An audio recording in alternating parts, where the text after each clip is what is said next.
केजरीवाल झूठ बोल करके 2 बार सत्ता में आए थे। विकास के नाम पर जनता ने जनादेश दिया है और ये पूरे उत्तर प्रदेश का जनादेश है। अब जातिवाद में और किसी भी गुमराह में आने वाली नहीं है। चुनौती देगा होगा कि अयोध्या जीत के दिखा दें। नमस्कार, स्वागत है आपका पॉलिटिक्स में। मैं हूं आपके साथ ईशान दीक्षित। जिस तरीके से मिल्कीपुर विधानसभा का उपचुनाव हुआ और चंद्रभानु पासवान ने जिस तरीके से विजय प्राप्त की, देखने लायक है, सुनने लायक है, महसूस करने लायक है। उन्होंने 61,710 वोटों से मिल्कीपुर का जो चुनाव था जीत लिया है। सपा प्रत्याशी अजीत प्रसाद को 61,710 वोटों से हार का सामना करना पड़ा।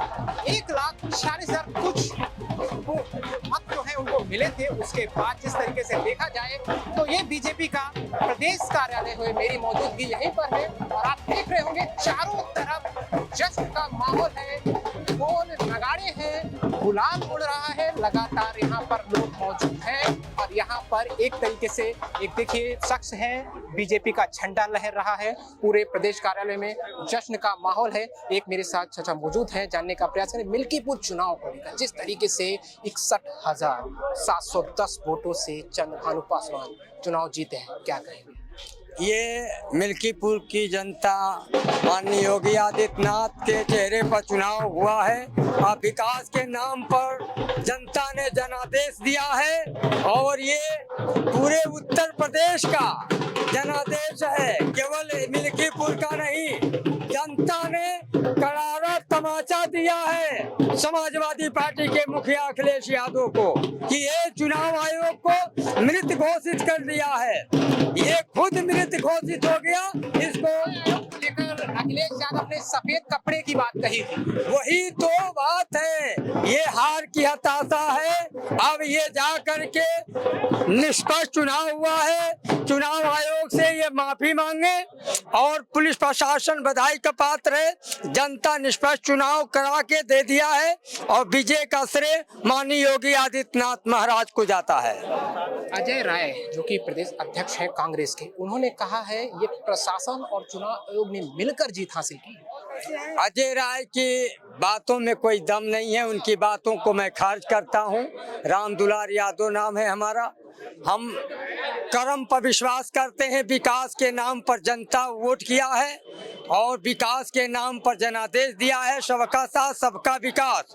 और अखिलेश यादव की तो नैया डूब गई है। उत्तर प्रदेश में बीएसपी की हाल हो जाएगी। ये परिवारवाद की पार्टी है, ये परिवार के मुखिया हैं, ये समाजवादी के मुखिया नहीं है। समाजवादी तो पीजीए तो भारतीय जनता पार्टी हो गई है, इसलिए कि भारतीय जनता पार्टी सभी का साथ सबका विकास, विकास के नाम पर सबका साथ दे रही है। जिस तरीके से अखिलेश यादव ने कहा है एक सीट पर तो चुनाव धांधली करके जीत सकते हैं, लेकिन 2027 में 403 सीटों पर चुनाव है, उसमें ये धांधली कैसे चल? अखिलेश जी जब सन 2017 में मुख्यमंत्री थे तब जनता ने भारतीय जनता पार्टी को चुना था। उनका जो जंगल राज था, उनका जो परिवारवाद था, उसके खिलाफ ही भारतीय जनता पार्टी चुनाव जीती थी। और 22 में अभी अखिलेश ने देखा है और जो अभी 24 में उन्होंने एक गलत लोगों को गुमराह किया कि संविधान बदल जाएगा, आरक्षण हट जाएगा, उस पर कुछ सीटें उनको मिल गई हैं, लेकिन जनता उनका गई है। इसलिए आपने देखा होगा कि करहाल में भी उनका वोट परसेंटेज घटा था। पिछली बार जो सीटें हुई थी उसमें कहा था कि हम 9 की 9 जीतेंगे, उसमें भी वो जीत नहीं पाए थे। और ये जो मिल्कीपुर चुनाव है ये बता रहा है कि जनता जागरूक हो गई है। अब जातिवाद में और किसी भी गुमराह में आने वाली नहीं है। ये सनातन की जीत है, ये कुंभ की जीत है, ये योगी मोदी की जीत है, ये जनता की योजनाओं की जीत है। और ये इसी प्रकार से अखिलेश, केजरीवाल और राहुल गांधी जिस प्रकार से डपोर संघ की बातें करते हैं, ये निरंतर हार रहे हैं। आप देख रहे हो कि कांग्रेस का खाता भी नहीं खुला, जबकि राहुल गांधी बहुत ज्यादा डंका पीटते थे। केजरीवाल झूठ बोल करके 2 बार सत्ता में आए थे और आज जनता ने उनको औकात जता दिया और खुद उससे चुनाव हरवा दिया। ये आप समझ रहे हैं कि जनता में किस प्रकार का परिवर्तन आ रहा। अब युवा हो गया, युवा जागरूक हो गया, पल पल की न्यूज रखता है। इसलिए जिस तरीके से अखिलेश यादव ने कहा है धांधली और भ्रष्टाचार से ये चुनाव की जीत है। भ्रष्टाचार का ये चुनाव है, धांधली का ये चुनाव है।